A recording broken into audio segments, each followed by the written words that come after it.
बनवताना लागणारं साहित्य: उभा चिरलेला कांदा, अद्रक आणि लसूणची पेस्ट, मटार, टोमॅटो आणि हा कोबी उभा चिरलेला आणि कोथिंबीर. कढई ठेवूया प्रथम गॅसवर आणि त्यात तूप टाकूयात.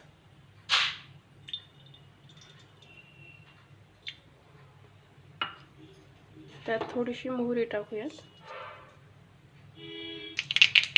मोहरी तडतडली की त्यात आपण लसूण अद्रकची पेस्ट टाकूया.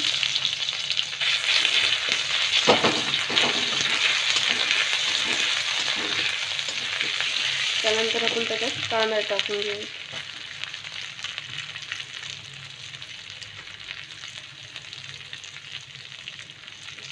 आणि हा लालसर होईपर्यंत परतून घेऊया.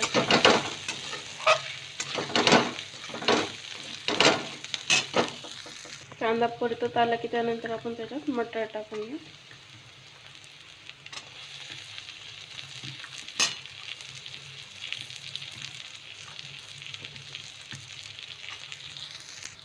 मटार टाकून झाल्यानंतर त्यात आपण उभा चिरलेला कोबी टाकून घेऊया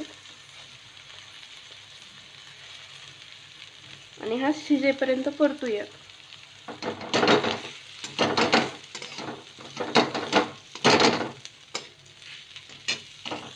कोबी लवकर शिजण्यासाठी आपण त्याच्यात थोडंसं मीठ टाकू, जेणेकरून लवकर कोबी शिजेल.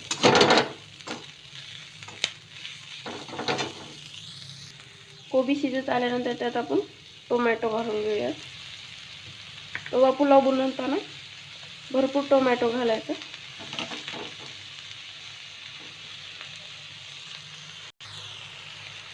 भाज्या शिजत आल्या की त्यामध्ये मी मटण मसाला टाकते. त्यानंतर अर्धा चमचा चटणी व आपल्या चवीनुसार हळदी पावडर आणि गरम मसाला आणि हे परतून घेते. थोडासा मसाला भात टाकल्यानंतर टाकायचा, कारण की भाताला कलर येतो छान. हे मसाले खमंग असे परतून झाले की त्यानंतर त्यामध्ये राईस टाकायचा असा मोकळा. मसाल्यामध्ये भात टाकून परतून घेतलाय. त्यानंतर आपण आणखीन थोडासा मसाला घालून घेऊया.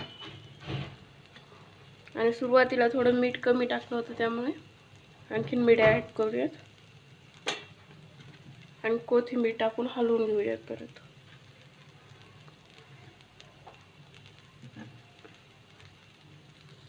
कोथिंबीर आणि मसाले टाकून झाले की 2 मिनिट आपण हा झाकून ठेवूया